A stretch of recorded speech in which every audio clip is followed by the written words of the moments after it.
بسم اللہ الرحمن الرحیم السلام علیکم ورحمۃ اللہ وبرکاتہ الحمد للہ والصلاة والسلام علی رسول اللہ وعلی آلہ وصحبہ اجمعین اما بعد قال اللہ تبارک وتعالی فاسألوا اہل الذکر ان کنتم لا تعلمون، اگر تمہیں کسی چیز کا علم نہ ہو تو سوال جو ہے وہ آپ کر لیا کریں۔ آج میں معاشرتی اور اس سے متعلق چند ایک سوالات آپ کے سامنے جو ہے نا وہ میں ان کو پیش کروں گا اور ان کے جوابات بھی دوں گا انشاءاللہ، جو عمومی طور پہ ہمارے معاشرے میں ڈسکس جو ہے نا وہ کیے جاتے ہیں۔ تو میں امید کرتا ہوں کہ آپ ہمارا پورا جو یہ سیشن ہے اس کو کمپلیٹ سنیں گے انشاءاللہ، اس سے آپ کو بھرپور فائدہ بھی ہوگا اور آپ فائدہ اٹھائیں گے بھی، اور جو لوگ ان سوالات سے دوچار ہیں، ان مسائل سے دوچار ہیں، آپ ان کے ساتھ ہماری یہ ویڈیو شیئر بھی کریں گے اور ان کو ٹیگ کریں، ان کو بتائیں کہ یہ آپ کی زندگی سے متعلق یہ سوالات ہیں۔ تو اس سیشن کو ضرور سنیں، اللہ کی توفیق سے میں امید کرتا ہوں کہ آپ کے لیے یہ سیشن اور سب کے لیے یہ بہت مفید ہونے والا ہے۔ سب سے پہلے ہمارا جو اس پر تعارف ہے وہ میں آپ کو بتا دوں کہ سوال یہ ہے کہ آپ کے نزدیک جادو اور جنات کیا ہیں، کیا ان کی حقیقت پر آپ کا یقین ہے؟ تو آپ سب سے پہلے دیکھیں کہ اللہ تعالیٰ نے قرآن کریم میں ارشاد فرمایا ہے کہ وَمَا خَلَقْتُ الْجِنَّ وَالْإِنسَ إِلَّا لِيَعْبُدُونَ، اس کے بعد کوئی بات باقی رہ نہیں جاتی کہ بھئی اس مخلوق کے اوپر یقین نہ کیا جائے۔ اور میرے نزدیک جو جادو اور جنات یہ دونوں ایسی مخلوقات ہیں جو منفی اثرات رکھنے والی ہیں، اور اللہ تعالیٰ نے ان کو ہماری آزمائش کے لیے اس دنیا کے اندر اللہ تعالیٰ نے ان کو پیدا کیا ہے انسانوں کی آزمائش کے لیے، اور اللہ تعالیٰ نے فرمایا ہے کہ یہ آپ کے کھلے دشمن ہیں۔ اب کھلا دشمن جو ہے وہ کبھی بھی ہمارے لیے خیر کا باعث تو نہیں ہو سکتا، اس لیے اس حقیقت سے انکار کرنے والا جاہل ہو سکتا ہے، کوئی صاحب عقل نہیں ہو سکتا۔ دوسرا سوال ہے کہ اسلام یا دیگر مذاہب میں جادو اور جنات کے بارے میں کیا تصورات پائے جاتے ہیں؟ دیکھیں، اسلام میں اللہ تعالیٰ نے تو قرآن کریم میں ارشاد فرما دیا نا کہ وما خلقت الجن والانس الا لیعبدون۔ اسی طرح تمام مذاہب کے اندر، تمام جو دنیا کے اندر مذاہب ہیں ان کے اندر اللہ تعالیٰ نے ان دو مخلوقات کو ہی جو ہے نا وہ پیدا کیا اور عبادت کے لیے پیدا کیا تھا، اور اس اسلام میں اللہ تعالیٰ نے ان کی عبادت یعنی ان کی تخلیق کا جو مقصد ہے نا وہ اللہ تعالیٰ نے بتا کے بات ہی مکمل کر دی۔ اس لیے تمام تر مذاہب کے اندر جنات اور شیاطین کا تصور جو ہے وہ پایا جاتا ہے، حتیٰ کہ بہت سارے لوگ یہ کہتے ہیں کہ یورپ کے اندر جنات نہیں ہوتے۔ جو لوگ اپنی صبح شروع کرنے سے رات سونے تک رہیں جنات کی اور شیاطین کی دسترس میں، ان کے گھیرے میں، تو وہ کیسے اس تصور سے یا ان چیزوں سے پاک ہو سکتے ہیں؟ تو تیسرا سوال یہ ہے کہ کیا آپ کے خیال میں یعنی آپ کے خیال میں جادو اور جنات کا ذکر محض تمثیل یا حقیقت پر مبنی ہے، تمثیل ہے یا حقیقت ہے؟ تو اس کی حقیقت سے اس لیے انکار نہیں کیا جا سکتا کہ اللہ تعالیٰ نے قرآن کریم میں ارشاد فرمایا کہ لا تبدیل لکلمات اللہ، اور فرمایا کہ اللہ تعالیٰ نے اپنی اس کائنات کو بنانے کے لیے اللہ تعالیٰ نے دو چیزوں کو پیدا کر دیا، یعنی مکمل کرنے کے لیے، کہ ایک جن اور ایک انسان، یہ دو مخلوقات واحد ایسی مخلوقات ہیں جن کو حکم ہے کہ تم نے عبادت کرنی ہے۔ باقی کسی مخلوق کو حکم نہیں ہے، انہوں نے بغیر حکم کے اللہ کی عبادت کرنی ہے۔ اس لیے اس چیز کی حقیقت سے انکار نہیں کیا جا سکتا، اور یہ کوئی مثالی یا کوئی تصوراتی چیز نہیں ہے، بلکہ اللہ تعالیٰ نے ان کو ہمارے لیے آزمائش کے لیے، اللہ تعالیٰ نے انسانوں کی آزمائش کے لیے پیدا کیا ہے۔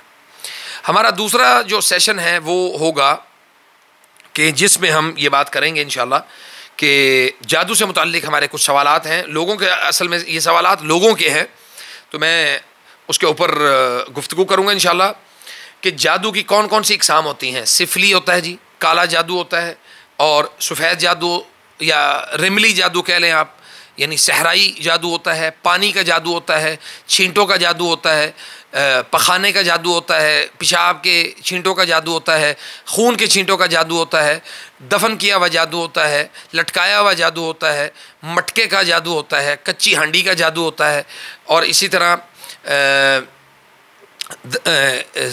یعنی سمندروں اور صحراؤں کا السحر البحر والنہر، نہری اور سمندری جادو ہوتا ہے، دریاؤں میں پھینکا جانے والا جادو ہوتا ہے، عاشق جنات کا جادو ہوتا ہے۔ یہ بہت ساری اقسام ہیں، تقریباً میرے حساب سے تقریباً کو 17-18 کے قریب اقسام ہیں۔ تو یہ جادو کی اقسام ہے۔ تو اس لیے ہمیں علم ہونا چاہیے کہ ان چیزوں کے اوپر جب ہم یا ان مسائل میں مبتلا ہوتے ہیں تو ہم اس کا علاج کس طرح سے خود بھی کر سکتے ہیں۔ کیا کسی پر جادو کرنے کی شرعی یا اخلاقی نتائج ہوتے ہیں؟ تو آپ دیکھیں، میری بات سنیں کہ جو لوگ یہ بات سمجھتے ہیں کہ ایک چیز سامنے آگ کا انگارہ پڑا ہو، آگ سامنے پڑی ہو تو کوئی بھی اس کو ہاتھ نہیں لگاتا، کوئی بھی اس کو چھیڑتا نہیں ہے۔ وہ کیوں نہیں چھیڑتا؟ اس لیے اس کو پتہ ہے کہ بھئی یہ میرا جسم جلا دے گی۔ اب جادو کے سب سے پہلے جو ہمارے اوپر شرعی اثرات ہوتے ہیں وہ ہمیں دائرہ اسلام سے خارج کرتا ہے۔ ہمارا اسلام سے کوئی تعلق باقی نہیں رہتا، مسلمان ہم باقی نہیں رہتے۔ اور پھر اس کے بعد اس کے اخلاقی نتائج کیا ہوتے ہیں؟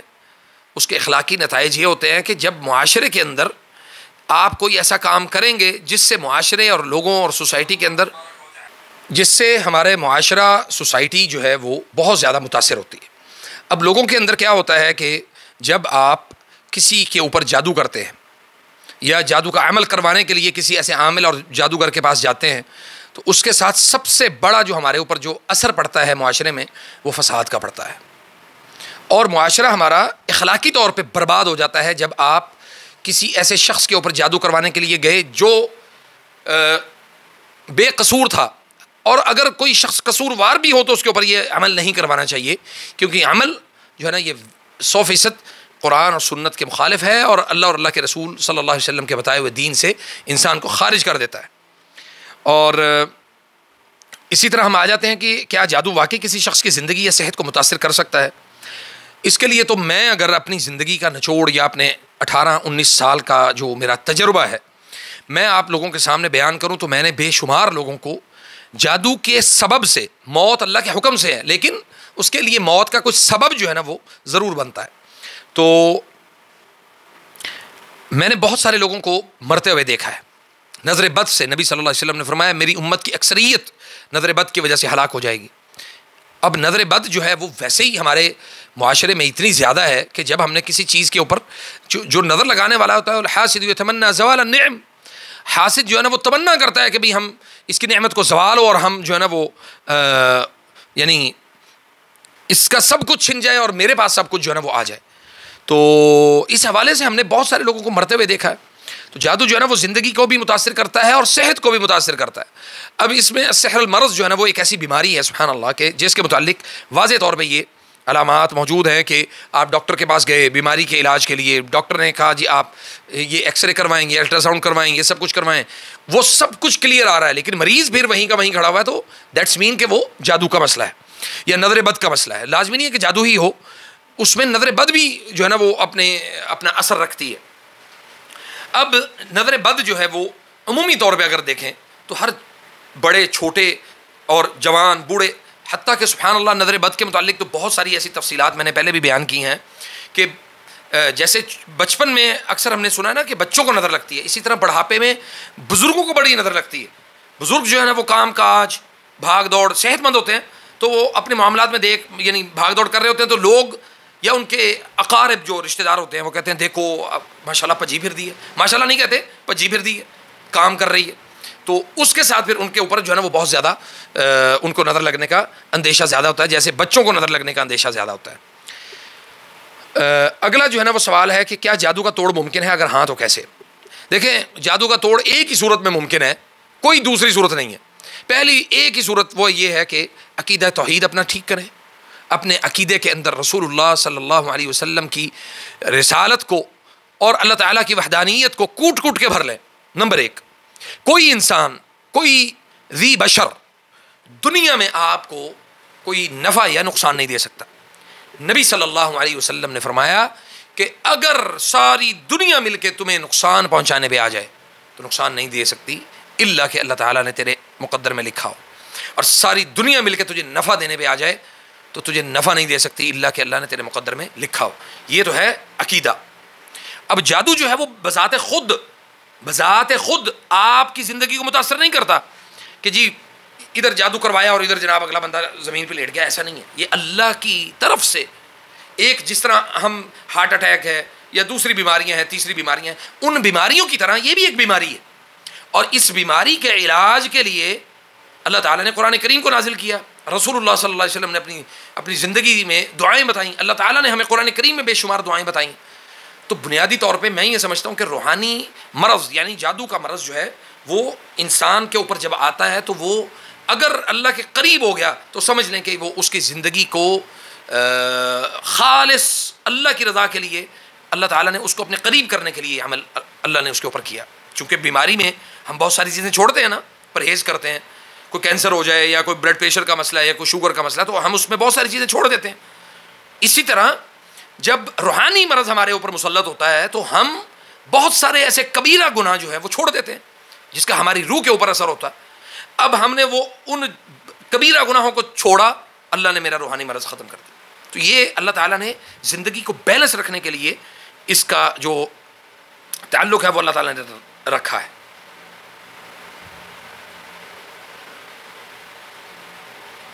روکو ذرا. جی اگلا ہمارا سوال یہ ہے کہ کیا جادو کا علاج ممکن ہے؟ اگر ہاں تو کون سے طریقے مؤثر سمجھے جاتے ہیں؟ یہ بڑا اہم سوال ہے کہ جادو کا علاج ممکن ہے, لیکن اس کے لیے میں نے آپ کو بتایا تھا کہ عقیدے کے اوپر ہماری پوری ایک جو ہمارا جو معاملہ ہے وہ سب سے پہلے درست ہونا چاہیے. اور اس کے بعد قرآن کریم جو ہے یہ ہمارے لیے سب سے بہترین کتاب ہے, اور قرآن کریم کو اپنی زندگی کا حصہ بنا لینے سے اللہ کے فضل و کرم سے ہماری زندگی میں جادو کے اثرات 100% جو ہیں وہ کم ہو جائیں گے. جنات کے متعلق بھی بہت سارے لوگوں کے سوالات ہوتے ہیں, تو ہم نے ان سوالات کو ذرا جمع کیا یہاں پہ کہ قرآن و حدیث کی روشنی میں جنات کیا ہیں.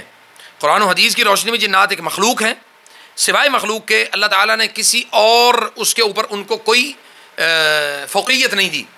وہ اسی طرح ہی ہیں جس طرح انسان ہیں, اور انسانوں کی کیفیات, ان کے پیدا ہونے کا, ان کے زندہ ہونے کا, ان کے زندگی گزارنے کے طور طریقے اللہ نے متعین کیے ہوئے ہیں. اسی طرح جنات کے بھی اللہ تعالیٰ نے طور طریقے متعین کر دیے, اور اللہ تعالیٰ نے یہ بتا دیا ہے کہ جادو یعنی جنات کی تخلیق کا مقصد وہ بھی عبادت ہے جس طرح انسانوں کی تخلیق کا مقصد عبادت ہے. تو اس لیے یہ ثابت ہے کہ جنات موجود ہیں, اور جو اس کا انکار کرتا ہے وہ اللہ کے دین کا انکار کرتا ہے, قرآن کریم کا انکار کرتا ہے. کیا عام انسان جنات کو دیکھ سکتے ہیں؟ اگر ہاں تو کب اور کیسے؟ یہ بڑا اہم سوال ہے. بہت سارے لوگ یہ سوال کرتے ہیں, تو میں نے کہا کہ بھئی اس کا بھی جواب آپ کو دے دوں. عام جنات, عام انسان یعنی جنات کو نہیں دیکھ سکتے. اللہ تعالیٰ نے اس کا واضح طور پہ رد کیا ہے قرآن کریم میں کہ ہم ان کو نہیں دیکھ سکتے, وہ ہمیں دیکھ سکتے ہیں. اچھا, ہم ان کو کیوں نہیں دیکھ سکتے؟ اس لیے کہ اگر ہم ان کو دیکھنے لگ جائیں یا ہماری آنکھیں ان کے اوپر اللہ تعالیٰ کھول دے تو ہم اتنی تعداد میں جنات کو اللہ تعالیٰ نے پیدا کیا ہے کہ ہم انہیں کہیں کہ بھئی تھوڑا سا سائڈ پہ ہٹ جاؤ, ہمیں یہاں سے گزرنے کا راستہ دو. ٹھیک ہے, یعنی جنات انسانوں سے زیادہ ہیں اس کائنات کے اندر. اور جو سوال ہے کہ کب اور کیسے دیکھ سکتے ہیں, تو وہ اصل حقیقت یہ ہے کہ وہ بلی کی شکل میں آ سکتے ہیں آپ کے پاس, اور کتے کی شکل میں آ سکتے ہیں نبی صلی اللہ علیہ وسلم, اور اسی طرح سانپ کی شکل میں آ سکتے ہیں. گھروں میں اکثر جو ہے نا وہ چھوٹے سانپ کے بچے جو ہے نا وہ اکثر نکلے ہوتے ہیں, تو وہ جنات کی ایک قسم ہے. اسی طرح باریک کیڑیوں کی صورت میں آپ کے گھروں میں داخل ہو سکتے ہیں, اور بہت بڑی تعداد میں داخل ہوتے ہیں. بھورے رنگ کی کیڑیاں ہوتی ہیں, یہ اکثر آپ کے کچن میں اور آپ کے واش رومز کے اندر یہ اس کا اثر آپ نے دیکھا ہوگا کہ بہت زیادہ ہوتا ہے. تو یہ آپ کے گھروں میں اس طرح سے موجود ہوتے ہیں. کیا جنات انسانوں پر اثر انداز ہو سکتے ہیں؟ بالکل ہو سکتے ہیں, کیونکہ اس کی دلیل یہ ہے کہ ان الشیطان یجری من ابن آدم کما یجری الدم, ابن آدم کے جسم میں شیطان ایسے دوڑتا ہے جیسے اس کا خون دوڑتا ہے. اور ان کے اثرات کی نشانیاں کیا ہو سکتی ہیں؟ ان کے اثرات کی نشانیاں بڑی واضح ہیں. انسان بھولنے لگ جاتا ہے, بیمار رہنے لگ جاتا ہے, چڑچڑا پن آ جاتا ہے, غصہ بہت زیادہ کرتا ہے, اور اسی طرح اپنے جو رحم کے رشتے ہیں ان کو توڑ دیتا ہے, اور جسمانی طور پہ تھکاوٹ کا شکار رہتا ہے, اپنی اولاد سے یا اپنے بچوں سے یا اپنے جو رحم کے رشتے ہیں ان سے دور بھاگنے لگتا ہے. تو یہ ساری اس کی اثرات کی علامات ہیں. جنات کا مس کرنا اور سایہ ہونا یہ سب حقیقت محض توہمات ہیں. دیکھیں جی, جنات کا مس کرنا. الذی، قرآن کریم میں اللہ تعالیٰ نے فرمایا کہ الذی یتخبطہ الشیطان من المس، شیطان انسان کے جسم کو ٹچ کرتا ہے، ٹچ کر کے جسم میں داخل ہو جاتا ہے، اس کا اپنا اثر داخل کرتا ہے. اور اسی طرح سایہ ہو جانا، سائے سے مراد یہ نہیں ہے کہ وہ سائے کی طرح منڈلانے لگ جاتا ہے، بلکہ وہ سایہ یہ ہوتا ہے کہ وہ جسم کے اندر داخل ہو جاتا ہے. پھر جب آپ کے اوپر قرآن کریم کی تلاوت کی جاتی ہے، آپ کے اوپر کوئی اثر ایسا انداز ہونا شروع ہو جاتا ہے جیسے دل کی دھڑکن تیز ہو جائے، سانس پھولنے لگ جائے، آنکھوں سے پانی نکلنا شروع ہو جائے، ایک دم آپ اپنی کیفیات کو کھو دیں، آپ کو سمجھ ہی نہ آئے کہ میرے ساتھ ہو کیا رہا ہے، تو یہ ساری علامات جسم کے اندر جن کے داخل ہونے کی ہیں. اور یہ سب حقیقت ہے، اس کا توہمات کے ساتھ اس کا کوئی تعلق نہیں ہے. اس کو بعض نفسیاتی ڈاکٹروں نے، حالانکہ وہ خود جناتی مریض ہوتے ہیں اکثر، انہوں نے اس کو شیزوفرینیا کا نام دے دیا. شیزوفرینیا ایک نفسیاتی بیماری ہے، اور نفسیات کا تعلق جنات کے ساتھ ہے. الذی یوسوس فی صدور الناس. اب وسوسہ اللہ نے قرآن میں بیان کر دیا نا، تو وسوسہ باہر سے کوئی لٹکا ہوا تو وسوسہ نہیں آئے گا، یا اڑتا ہوا وسوسہ جس میں داخل ہو جائے گا، نہیں. وسوسہ شیطان پیدا کرتا ہے آپ کے دماغ، دل کے اندر، فی صدور الناس، سینے کے اندر. تو بس اللہ تعالیٰ ہمیں ان کے اثرات اور ان کی بیماریوں سے محفوظ فرمائے. اگلا سوال ہے جی، کیا جنات سے بچاؤ کے لیے محض اذکار یا دعائیں کافی ہیں؟ یہ محض نہیں ہے، یہ بہت کافی ہے، بہت زیادہ کافی ہے. اس کے ساتھ ساتھ آپ کا رحم کے رشتوں کو جوڑ کے رکھنا، ان کے ساتھ معاملات کو اچھا کرنا، ان کے ساتھ احسان کرنا، یہ بہت ساری بلاؤں کو، یعنی لوگوں کے ساتھ نیکیاں کرنا، لوگوں کے ساتھ بھلائی اور خیر کا عمل خالصتاً اللہ کے لیے کرنا، یہ سب معاملات جب آپ کرتے جائیں گے تو اللہ تعالیٰ آپ کے اوپر سے بیماریوں، مسائل، گناہوں اور ان چیزوں کو صاف کرتا چلا جائے گا نا. تو گناہوں کے سبب سے اللہ کی پکڑ میں انسان آتا ہے. کوئی بھی انسان، مطلب میں اگر، سبحان اللہ تعالیٰ ہم سب کو معاف فرمائے، بہت گناہ گار بندے ہیں ہم اللہ کے، بہت گناہ کرتے ہیں، لیکن اس کا ہرگز یہ مطلب نہیں ہے کہ ان گناہوں کے اوپر ڈٹ جائے بندہ، بلکہ ان گناہوں سے اپنے آپ کو پاکیزہ کرنے کے لیے اللہ تعالیٰ سے توبہ اور استغفار کا عمل جو ہے وہ لازمی کرے، اور اللہ کے ساتھ رجوع کرے، اللہ کے سامنے جھک جائے اور اپنے آپ کو ڈاؤن کر دے، لیٹ ڈاؤن کر دے، ہینڈز اپ کر دیں کہ یا رب میرے ہاتھ کھڑے ہیں، مجھے معاف فرما. اچھا جی، اب آتے ہیں جی، کیا یعنی نفسیاتی اور سائنسی نقطہ نظر سے بھی میں اس کو ذرا اس کے اوپر جو ہے نا وہ سوالات ہیں دو، وہ بھی میں آپ کے سامنے رکھتا ہوں. کیا بعض اوقات نفسیاتی مسائل کو غلطی سے جادو یا جنات سمجھ لیا جاتا ہے؟ دیکھیں، نفسیاتی مسائل کب پیدا ہوتے ہیں؟ جب گھروں کے اندر لڑائی جھگڑے اور اس طرح کی کیفیات ہوں، یا کم توجہ کسی بچے کو بچپن میں حاصل ہو، یا پھر ایسے معاملات یا ایسے مسائل کہ وہ احساس کمتری کا شکار رہے، یا پھر فیملی کے اندر اس بچے کو باقی بچوں کی نسبت کم توجہ دی جانے لگے، تو وہ آہستہ آہستہ وہ بچہ اپنے آپ کو کارنر کر لیتا ہے، اور اس کے اوپر محنت کرنے والا کوئی نہیں ہوتا. اس لیے پھر شیاطین ایسے بچے کو اپنی قید میں کر کے اس سے اس کی مرضی اور منشا کے مطابق، یعنی شیاطین اپنی مرضی اور منشا کے مطابق اس سے کام کرواتے ہیں. اس کی بنیادی جو وجہ ہے وہ نفسیات، یعنی گھر کے اندر توجہ کم ملنے اور تربیت کم ہونے کی وجہ سے وہ بچہ کارنر کر دیا جاتا ہے. تو ان مسائل کو غلطی سے جادو یا جنات سمجھ لیا جاتا ہے. وہ غلطی سے نہیں ہوتا، وہ جان بوجھ کے، ان کو پتہ ہوتا ہے کہ ہم نے اس بچے کے ساتھ زیادتی کی ہے، اس بچے کے ساتھ ظلم کیا ہے، اس کو کارنر کیا، اس کے ساتھ ہم مطلب باقی بچوں کو چیزیں لا کے دیتے رہے. اب نبی صلی اللہ علیہ وسلم نے فرمایا اتقوا اللہ اعدلوا بین ابنائکم واولادکم. اب ایک گھر میں 4 بیٹے ہیں، 3 بیٹے اپنے باپ کے یا اپنی ماں کے یا اپنے خاندان کے بڑے لاڈلے ہیں، ایک بچہ اپنے ماں باپ کا لاڈلا کیوں نہیں ہے؟ اس کی ریزن یہ ہے کہ ماں باپ نے اس کے ساتھ عدل میں خرابی واقع کی. نبی صلی اللہ علیہ وسلم نے فرمایا اعدلوا، اپنی اولاد کے درمیان عدل کرو، بین ابنائکم واولادکم، اپنے بیٹوں اور اپنی اولاد کے درمیان عدل کیا کرو. اب یہ رسول اللہ صلی اللہ علیہ وسلم ہمیں تربیت ہماری کر رہے ہیں کہ اپنی اولاد کے درمیان عدل کرنے کا معنی اور مفہوم ہی یہ ہے کہ تم نے سب کو برابر رکھنا ہے، تاکہ کسی کے اندر ڈس بیلنس لائف اس کی نہ ہو، اس کی نفسیات ڈسٹرب نہ ہو، اس کا دماغ اور اس کا سینہ جو ہے نا وہ چھلنی نہ ہو، اس کو تکلیف نہ پہنچے. جب آپ ان کو بیلنس کریں گے تو سارے آپ کی اطاعت اور فرمانبرداری میں بھی برابر رہیں گے. تو اس لیے اپنی اولادوں کے درمیان عدل ضرور کریں. اچھا، سائنسی تحقیق اس بارے میں کیا کہتی ہے؟ کیا ان فینومینا کی کوئی منطقی تشریح موجود ہے؟ دیکھیں، سائنس بھی اللہ کا دیا ہوا علم ہے. قرآن میں اللہ نے کہا علم الانسان ما لم يعلم، علم الانسان ما لم يعلم، جو انسان نہیں جانتا تھا اللہ نے اس کو وہ علم دے دیا. اب سائنس ایک علم ہے اللہ کا نازل کردہ ہے، یہ ایسا نہیں ہے کہ بھی انسان نے اپنی من مرضی اور اپنی کھوج کے مطابق چیزوں کو ایجاد کر لیا۔ اللہ نے پہاڑوں کو مسخر کر دیا، ہواؤں کو مسخر کر دیا، سمندروں اور پانیوں کو اللہ نے مسخر کر دیا انسان کے لیے۔ اب آپ دیکھیں سمندروں میں انسان جو ہے نا وہ یعنی سمندروں کے اوپر کنٹرول اللہ نے دے دیا، اور پہاڑوں کے اوپر اللہ نے کنٹرول دے دیا، اور اسی طرح اللہ تعالیٰ نے فضاؤں کے اوپر کنٹرول دے دیا۔ کیسے؟ اب وہ علم کی وجہ سے دیا نا۔ اسی طرح یہ بھی ایک علم ہے۔ ان دونوں علوم کو آپس میں آپ لڑا نہیں سکتے۔ ان دونوں علوم کو آپس میں آپ لڑا کیوں نہیں سکتے؟ اس لیے کہ یہ اللہ کے نازل کرتا ہے۔ تو اللہ تعالیٰ نے کیا فرمایا؟ افلا يتدبرون القرآن ام على قلوب اقفالها، کہ کیا یعنی تم قرآن کریم میں تدبر کیوں نہیں کرتے، غور و فکر کیوں نہیں کرتے؟ کیا تمہارے دلوں کو تالے لگے ہوئے؟ تو جب ہم اس فینومینا کے اوپر جو ہے نا وہ ہم ڈسکس کرتے ہیں تو سب سے پہلے ہم یہ دیکھتے ہیں کہ اس کے اوپر قرآن کیا کہتا ہے، اللہ کا دین اور اللہ تعالیٰ نے اس کے اوپر کیا احکامات نازل کیے ہیں۔ تو اس کے بعد پھر ہم آگے ان چیزوں کو لے کے چلتے ہیں۔ تو اس لیے سائنس جو ہے نا وہ اس کے بارے میں مجموعی طور پہ دیکھا جائے تو سائنس کہتی ہے کہ ایسا کچھ نہیں ہے، لیکن اللہ کا دین کہتا ہے کہ یہ سب کچھ موجود ہے۔ اس لیے دونوں کا آپس میں کلیش ہے۔ اس کے اوپر ہم ڈسکس اس لیے زیادہ مزید نہیں کر سکتے کہ لوگ جو ہے نا وہ اس کو غلط پیرائے اور غلط انداز میں پھر بیان کرنا شروع کر دیتے ہیں، اپنی اپنی منطق اور اپنے جو سوچ ہے، اپنی جو عقل ہے اس کے مطابق جواب دینا شروع کر دیتے ہیں۔ تو ہماری عقل جو ہے وہ قرآن کے تابع ہے، نہ کہ ہم، یعنی قرآن ہماری عقل کے تابع نہیں ہے۔ ہمارا قرآن یعنی ہمارا دماغ جو ہے وہ قرآن یعنی اللہ کی وحی کے تابع ہے۔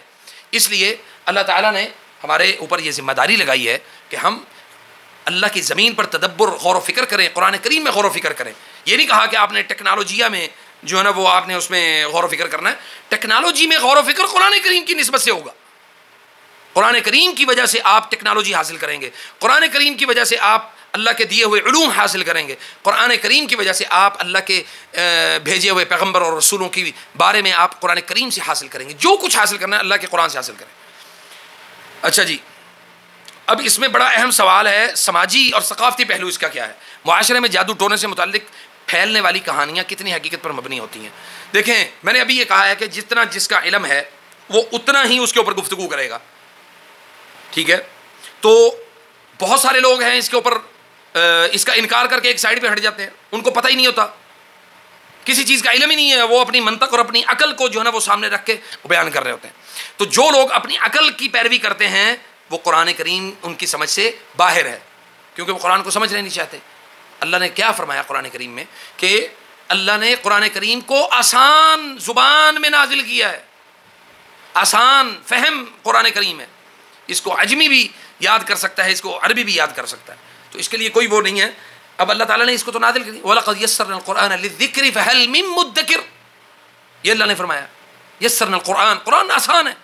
تو آسان چیزوں کو لوگ جو ہے نا وہ چھوڑ دیتے ہیں، جو مشکل ہوتی ہیں نا ان کو اختیار کر کے پھر کہتے ہیں کہ اوہو یہ ہماری عقل میں نہیں آ رہی، میری سمجھ میں نہیں آ رہی۔ آپ کی عقل اللہ کے قرآن سے بڑی نہیں ہے، آپ کی عقل اللہ کے دین سے بڑی نہیں ہے، تو آپ ایک ذرہ بھی اللہ کے دین کے اندر نازل کردہ کسی چیز کو آپ تبدیل نہیں کر سکتے۔ لوگ جعلی عملوں کے چکر میں کیوں پڑتے ہیں؟ ان سے کیسے بچا جا سکتا ہے؟ دیکھیں، یہ بھی ایک ہماری سماجی ایک بیماری ہے اور ہماری معاشرتی ایک بیماری ہے کہ ہم لوگوں کے اندر اویئرنیس پیدا نہیں کرتے، لوگوں کو سمجھاتے ہی نہیں ہیں قرآن کریم کے بارے میں کہ اللہ تعالیٰ نے قرآن کریم کے اندر علاج جو ہے نا وہ نازل کیا ہے۔ مثلا اس میں موجود ہیں جی آیات جن کو ہمارے شیخ خالد الحبشی نے مختلف اس کے اندر پیراؤں کے اندر جو ہے نا وہ ان کا تعین کیا ہے۔